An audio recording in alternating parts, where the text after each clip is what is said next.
पांडुरंग हरी वासुदेव हरी गोपाल कृष्ण भगवान की जय. पुरुषोत्तम भगवान की जय. दर 3 वर्षांनी येणाऱ्या या पुरुषोत्तम मासाच्या निमित्तानं अनेक दान धर्म यज्ञ याग आदी सर्वत्र सुरू असतात. परंतु या पुरुषोत्तम मासामध्ये नेमकं सत्कर्म काय करावं आणि त्याचे नेमके लाभ आपल्या जीवनामध्ये काय होतात यासाठी एक अत्यंत सुंदर असं अधिक मासाचं महात्म्य सांगणारं गीत आमच्या मातोश्री दर अधिक मासात म्हणत असत. तेच गीत आज या ठिकाणी आपणासाठी अ, सादर करण्याचा प्रयत्न करतो. त्रयवार्षिक हा अधिकाचा महिना आला, कलिमल हर भवतरण्याला. पुरुषोत्तम मास जगाला उद्धरण्याला, निर्मिलासी हरिभजनाला.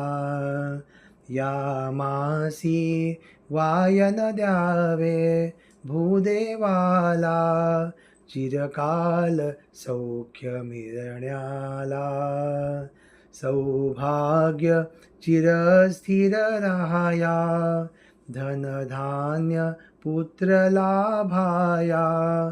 पूर्वार्जित दोष हराया, संसार विभूती सुंदर जगी मिळण्याला. निर्मिलासी हरिभजनाला. त्रयवार्षिक हा अधिकाचा महिनाला, कलिमल हर भवतरण्याला. पुरुषोत्तम मास जगाला उद्धरण्याला, निर्मिलासी हरिभजनाला. किती तीर्था स्नाना जाती, दाने देती. पुरुषोत्तम प्रभु ते स्मरती. सारांश पुण्यकर्माते जन अनुसरती. सन्मार्गे सेवुनी रमती. परी भक्तवंत ज्या सुमती, त्यांनीच करावी कृती. त्याकरिता उत्तम रीती, कळवितो अति श्रेयस्कर. भक्तजनांना पुरुषोत्तम व्रत करण्याला. त्रैवार्षिक हा अधिकाचा महिनाला, कलिमल हर भवतरण्याला. पुरुषोत्तम मास जगाला उद्धरण्याला, निर्मिलासी हरिभजनाला. अगणित श्री हरिनामाचे तांदूळ घ्यावे, ते भक्तिजली भिजवावे. मग उखळ दृढ निश्चय भाव मुसळी कुटावे. ते प्रेम गुळे मिळवावे. मन तरंग खसखस लावुनी ते थापावे. हृदयाच्या ताटी भरावे. सन्मतीचे कढईत भरवे.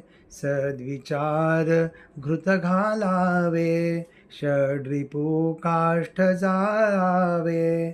मन प्रज्वलित जाळ लावुनी त्याला, जणितला अनारसे आला. त्रयवार्षिक हा अधिकाचा महिनाला, कलिमल हर भवतरण्याला.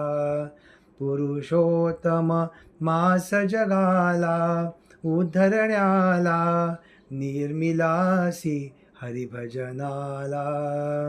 33 कोटी देवाना 33 अनारसे करुणी, ते प्रेमे पुरस्कर वायन अर्पितसे मी. पुरुषोत्तम प्रभुचे चरणी, मागतो पदर पसरोनी. दे भक्ती तुझी दिन रजनी, सौभाग्य चिरस्थिर राहो हे जगपाला, मी शरण तुझ्या पदकमला. त्रयवार्षिक हा अधिकाचा महिना आला, कलिमल हरभवतरण्याला. पुरुषोत्तम मास जगाला उद्धरण्याला, निर्मिलासी हरिभजनाला. या गीतामध्ये पुरुषोत्तम मासाच्या निमित्तानं जे काही व्रतवैकल्य करायची आहेत त्याबद्दलचं वर्णन या ठिकाणी केलेलं आहे. आणि या कलियुगामध्ये या भवसागरामधील जो मल आहे त्या भवसागरातून पार होण्यासाठी या पुरुषोत्तम मासामध्ये आपण नेमकं काय करावं हे यामध्ये निरूपित केलेलं आहे. या मासामध्ये भूदेवाला म्हणजे ब्राह्मणाला आपण वायन द्यावं असं म्हटलेलं आहे. चिरकाल सौख्य प्राप्त होण्यासाठी, सौभाग्य चिरस्थिर राहावं, धनधान्य पुत्र लाभावे, पुत्रपौत्रांना सुख प्राप्त व्हावं आणि या जन्मीचे आणि पूर्वजन्मीचे दोष जे आहेत ते दोष जे आहेत ते हरण व्हावे आणि संपूर्ण जगामध्ये आपल्या जीवनामध्ये आपल्याला सौख्य प्राप्त व्हावं या उद्देशानं हे वायन आपण ब्राह्मणाला द्यावं असं यामध्ये म्हटलेलं आहे. त्याचप्रमाणे या अनेक जे भक्तिवंत लोक असतात ते तीर्थांना जातात, स्नान करतात, दान देतात, सारांश जे आहे पुण्यकर्म आहेत त्याचं अनुसरण करतात. पण याहीपेक्षा जे भक्तिवान लोक आहेत की ज्यांना हे सर्व जाणं तीर्थांना आणि स्नान करणं हे शक्य होत नाही, परंतु ज्यांच्या मनामध्ये अशी आस आहे की मला देखील या पुरुषोत्तम मासामध्ये काहीतरी व्रतवैकल्य करायचं आहे, त्यांच्यासाठी अतिशय सुंदर असा मार्ग या गीतामधून वर्णन केला आहे.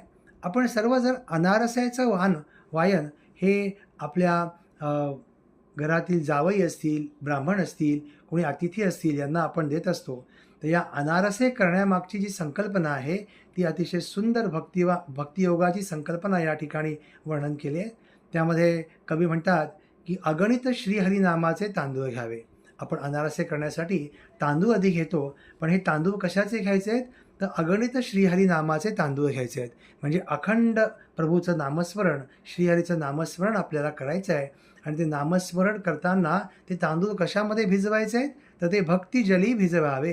हे भगवंताचं नामस्मरण करत असताना ते भक्तियुक्त अंतःकरणाने त्या नामस्मरण करावं हा यामागचा उद्देश आहे.